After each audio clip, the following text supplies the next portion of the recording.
Hey guys, hope you're well. Have an update about Mindy in her efforts to get a restraining order against Zero Dark Tony.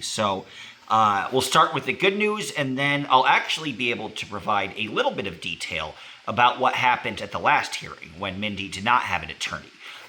First, we'll start with the very impressive credentials of her lawyer, whose name is Merritt McKeon, Merritt. Last name Mckeon, Merritt McKeon. She has over 25 years of experience in family law, specifically dealing with domestic abuse. Now, obviously, this RO isn't a situation of domestic abuse, but that's the most common type of law that you would practice if you deal with restraining orders. Most restraining orders are domestic, are involving family members.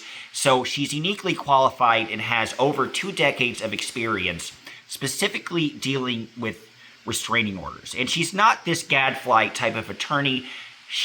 Hasn't really been silent or low-key. She's quite well known. Even if you Google her, a myriad of things will pop up. And she got her start because she lived in Iran and had a story very similar to the movie with Sally Fields that 10 years after the movie was released, a movie called Not Without My Daughter. So McKeon experienced extreme abuse with an Iranian husband, moved to the U.S., continued to experience the abuse of the Iranian husband. The kids were also there.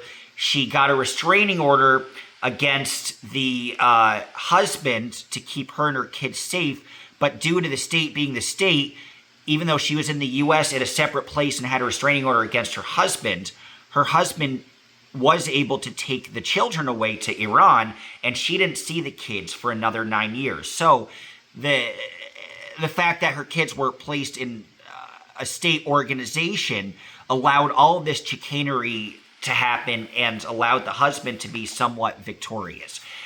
So that inspired her to get an education, to advocate for other family members, to point out the hypocrisy and the corruption of the law, especially when mothers go to a certain location to try to get help. Then all of a sudden they're dealing with these legal actors unexpectedly. So she wanted to try to navigate victims through that process, and probably is the most qualified person you could get. She was involved in a very high-profile case where she worked with Gloria Allred specifically. And Gloria Allred mentioned McKeon in her book. And this was a high-profile case involving an American-born child. And while he was in Italy, his mother was killed there. And the kid was kept in Italy, probably due to the parent wanting to keep the kid in Italy, even though the parent murdered the mother.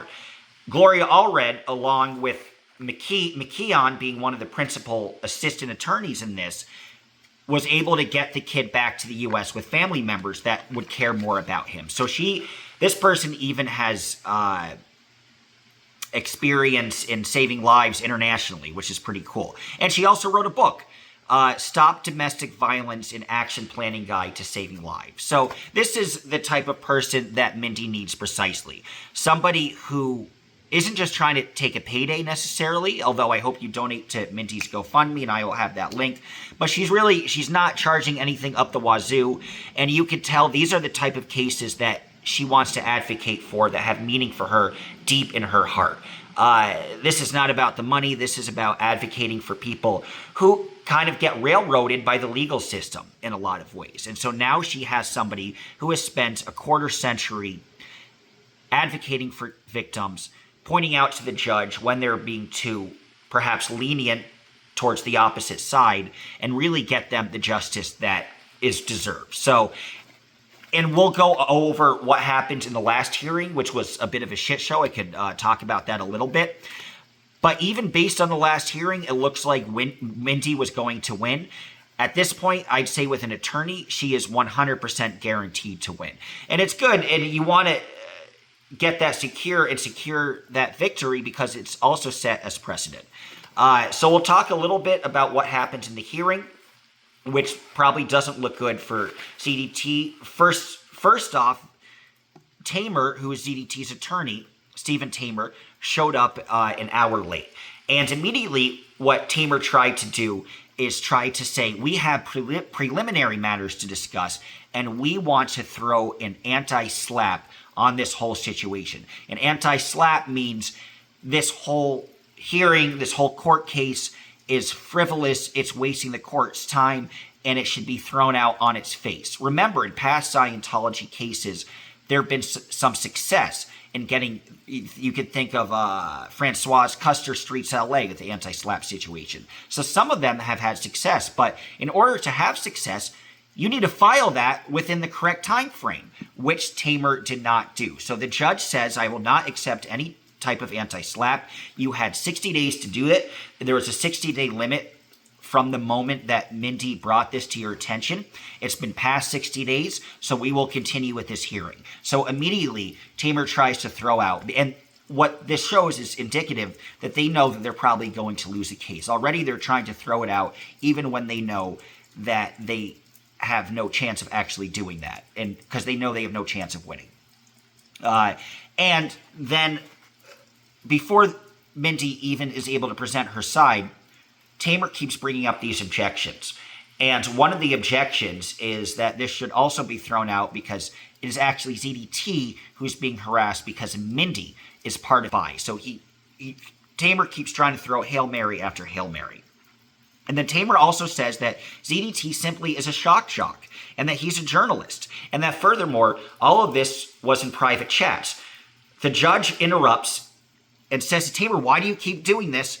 We're watching these publicly accessible videos. So the videos that were presented, that the judge got to see, that Mindy submitted as evidence, she put in the time code, but a lot of these videos were videos that are publicly posted that you don't need a username or anything like that or special permission to access. So that was thrown out too. Then finally, Mindy wants to present her exhibits. Tamer objects to that, and he said he never got those exhibits. And Mindy said, well, she emailed Spindell, who appeared last time. Remember, he appeared at the last hearing.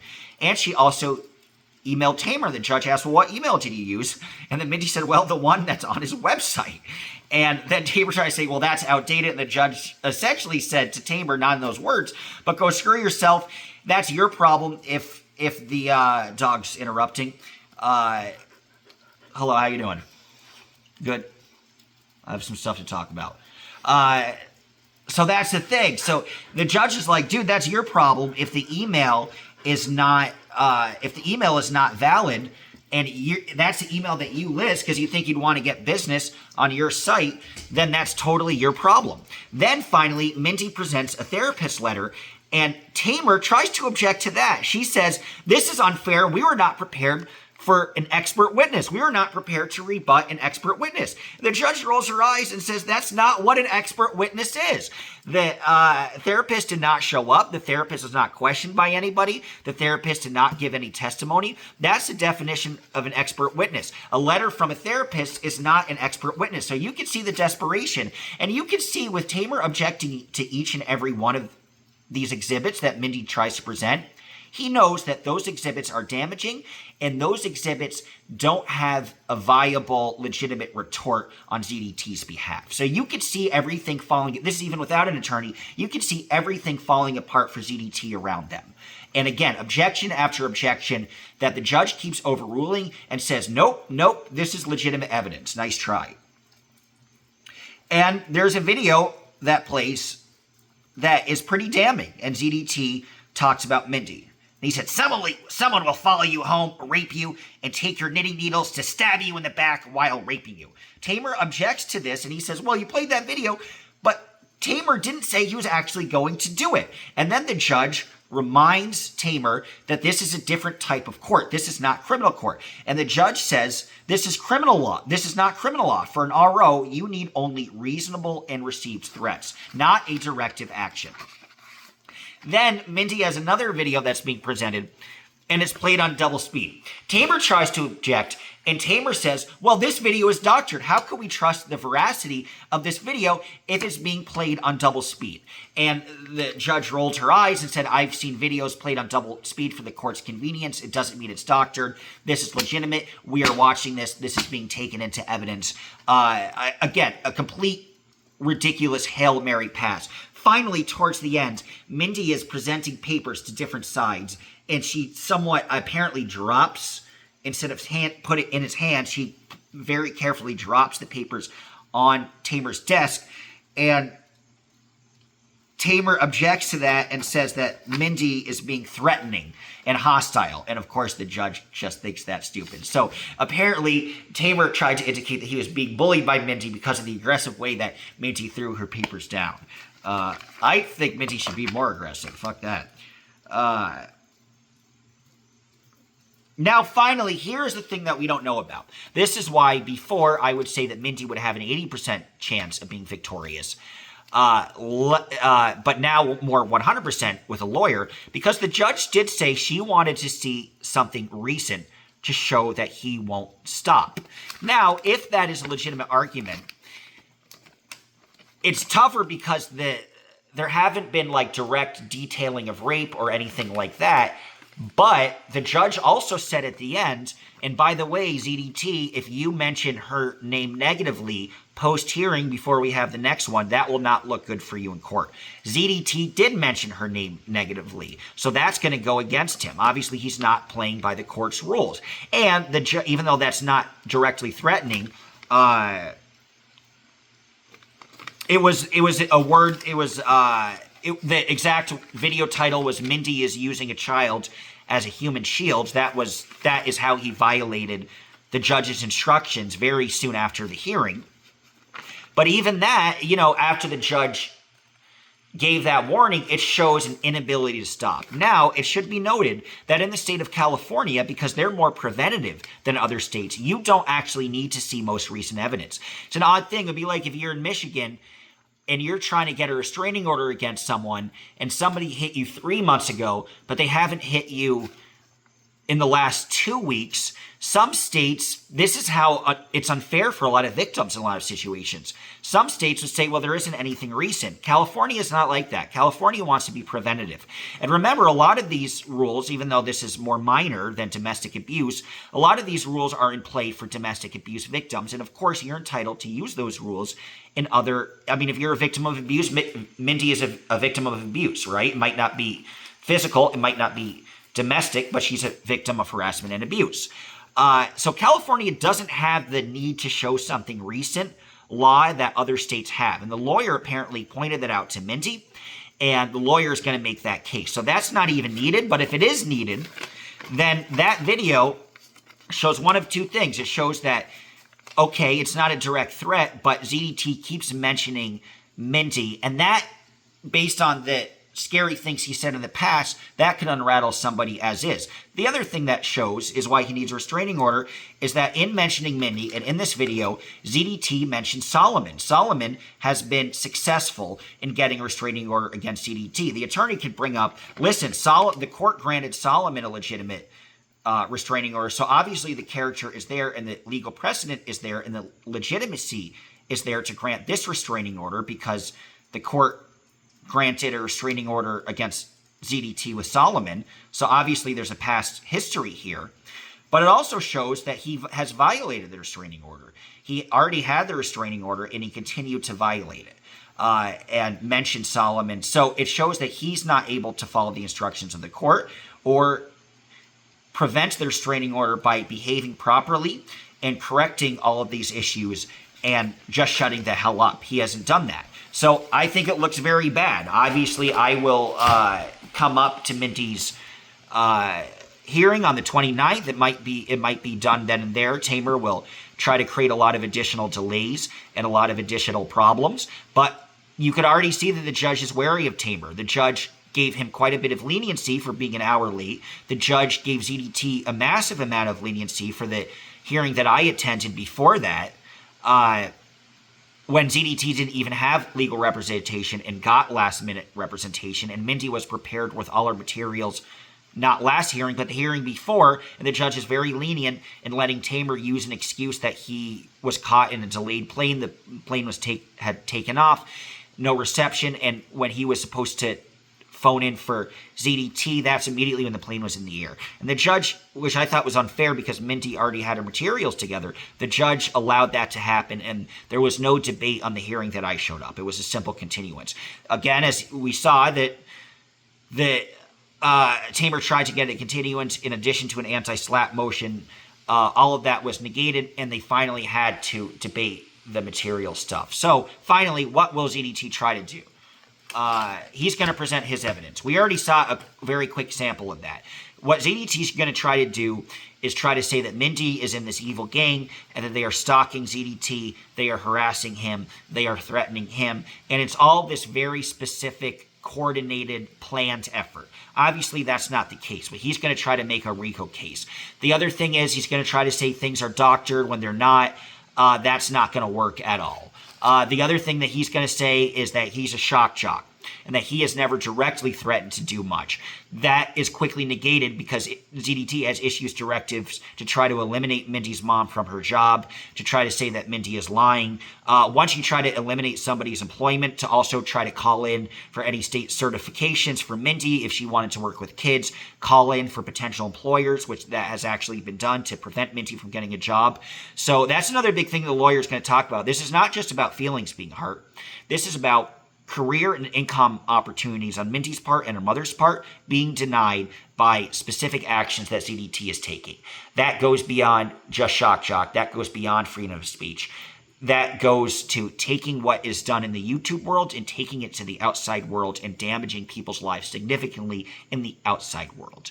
If Solomon was able to get an RO and the kid doesn't have a career, is not trying to do any of that, but obviously this stuff was so heinous, it was legitimate. But if Solomon could get an RO and Henry could get an RO, ZDT is awful to Henry, but not nearly as bad to Henry as he was to Mindy. If he could do it, then it's a slam dunk for Mindy. Mindy's a sympathetic character.